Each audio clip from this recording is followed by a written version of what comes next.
사토상과 사토상이라는 일본 영화를 보고 왔어. 사실 이 영화를 보게 된 게 예전에 그 결혼 이야기라는 미국 영화 있잖아? 그거랑 결이 비슷하다는 얘기를 들어서였어. 결혼 이야기도 워낙 현실적이라 평이 좋았는데 이번 영화도 그런 지극히 현실적인 부부의 모습을 보여주지 않을까 하는 기대가 있었지. 근데 결론부터 말하자면 나한테는 결혼 이야기보다 훨씬 더 깊게 와닿았어. 아무래도 미국 영화는 서구권 문화라 공감은 가도 거리감이 좀 있었거든. 근데 이 영화는 우리랑 가까운 일본 문화가 배경이라 그런지 보면서 아, 저럴 수 있지 하는 생각이 계속 들더라고. 진짜 내 주변 이야기처럼 현실적으로 다가왔어. 내가 일본 문화를 다 알지는 못하지만 영화에서 그려진 모습은 확실히 우리나라보다 좀 더 보수적이고 구시대적인 면이 남아있는 것 같더라.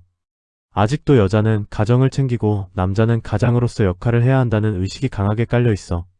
우리나라는 지금 과도기라서 겉으로라도 그런 말을 조심하는 추세라면 여기서는 그게 당연한 전제처럼 나오더라고. 근데 그게 오히려 두 주인공이 겪는 갈등을 더 납득하게 만들고 몰입하게 해줬어. 재밌는 건 이 영화의 막장 드라마 같은 극단적인 사건이 없다는 거야. 그런데도 매 장면마다 갈등이 아주 디테일하게 드러나. 두 사람 다 정말 좋은 사람들인데 그냥 서로 생각하는 결이 조금씩 다른 데서 오는 문제들이거든. 사실 결이 같은 사람끼리 만나도 문제는 생기기 마련인데 결이 다른 사람들은 오죽하겠어? 때로는 내가 부족한 부분을 채워주기도 하지만 나쁘게 보면 아예 안 맞는 사이가 될 수도 있다는 걸 여실히 보여주더라. 특히 동양사회 특유의 남의 시선에 대한 이야기도 인상적이었어. 인간 본성이라는 게 남한테 인정받고 우월하고 싶어 하잖아? 그러다 보니 평범하게 산다는 게 참 어렵다는 걸 느끼게 하더라고.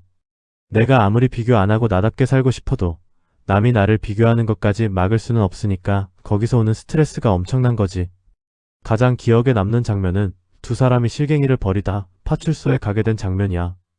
거기서 경찰이 직업을 묻는데 사법고시 준비하면서 집안일을 도맡아 하던 남편이 가정주부라고 하니까 경찰이 직업으로 칠 수 없다며 무직이라고 무시하듯 말해.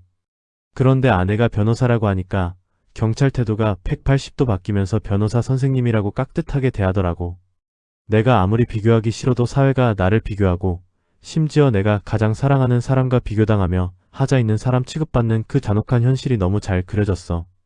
요즘 남녀 구분이 없어야 한다는 게 대세지만 사실 생물학적인 성향 차이는 분명히 있다고 보거든. 여성이 화합과 가정을 좀 더 중요하게 여긴다면 남성은 성공이나 목표의식이 좀 더 강한 면이 있달까? 영화 후반부에 두 사람이 헤어질 때 그게 확 드러나. 남자는 자신의 목표와 성공을 향해 나아가며 후련해 보이는 반면 여자는 관계가 끊어진 것에 대한 허탈함과 가정을 지키지 못했다는 슬픔의 눈물을 흘려. 처음엔 왜 여자만 울어야 하나 싶어 좀 별로였는데 생각해보니 그 여주인공이 30대 후반이라는 나이대에 느낄 법한 현실적인 감정을 담아낸 것 같아서 이해가 가더라고. 그리고 집안일에 대한 통찰도 좋았어. 집안일은 해본 사람 아니면 절대 몰라. 티도 안 나고 유지가 목적이라 잘해봤자 본전이거든. 육아도 마찬가지고. 반면에 밖에서 돈 버는 경제활동은 티가 팍팍 나니까 대단해 보이지. 아내 지인이 그런 말을 해. 내가 당연하게 여기는 평온함은 상대방이 뒤에서 굳은 일을 다 해주기 때문이라고. 이건 남자든 여자든 마찬가지인 것 같아.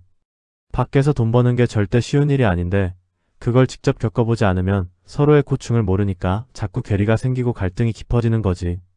영화를 다 보고 나면 별거 아닌 일로 헤어지는 것 같아 보여도 사실 그게 다 상대적인 거잖아. 남들이 보기엔 별거 아니어도 당사자들에겐 지옥일 수 있고 반대로 남들이 보기엔 이혼 사유가 차고 넘쳐도 참고 사는 경우도 있고. 요즘 미디어에서는 이혼하면 꼭 누가 가해자고 누가 피해자인 것처럼 프레임을 씌우는데 사실 대부분은 누가 잘못했다기보다 같이 있는 것보다 혼자 있는 게 더 편하고 자유롭기 때문에 헤어지는 게 아닐까 싶어. 이 영화는 결혼 생활의 갈등 케이스를 하나하나 다 보여주는 것 같아. 싸움이라는 게 어떤 큰 계기보다도 아주 작은 것들이 축적돼서 터지는 거잖아. 해결책도 없고 말로 다 설명할 수도 없는 그 방대한 서운함들 말이야. 마지막에 여주인공이 남편에게 우리 그만 보자고 아주 간단하게 말하는데 그 한마디밖에 할 말이 없었을 거야. 설명하자면 끝도 없고 이해될 거였으면 여기까지 오지도 않았을 테니까. 이름이 똑같은 사또와 사토라는 설정도 묘했어. 결혼 전이나 후나 심지어 이혼 후에도 이름은 똑같겠지만 그 안의 관계는 완전히 달라졌다는 게 많은 걸 생각하게 하더라고. 또 아내는 변호사로 자리 잡았지만 남편은 가정을 위해 헌신하느라 경력이 단절돼서 이혼하면 모든 걸 잃게 되는 상황을 보며 이혼이라는 게 참 불공평할 수도 있겠다는 생각도 들었어. 아무튼 사람 관계라는 게 참 어렵고 자유를 누릴 때는 그 소중함을 모르지만 그 가치가 얼마나 무거운 건지 다시 한번 느끼게 해주는 영화였어. 너도 나중에 기회 되면 한번 봐봐. 진짜 생각이 많아질 거야. 나는 이 영화를 10점 만점에 9점 주고 싶어.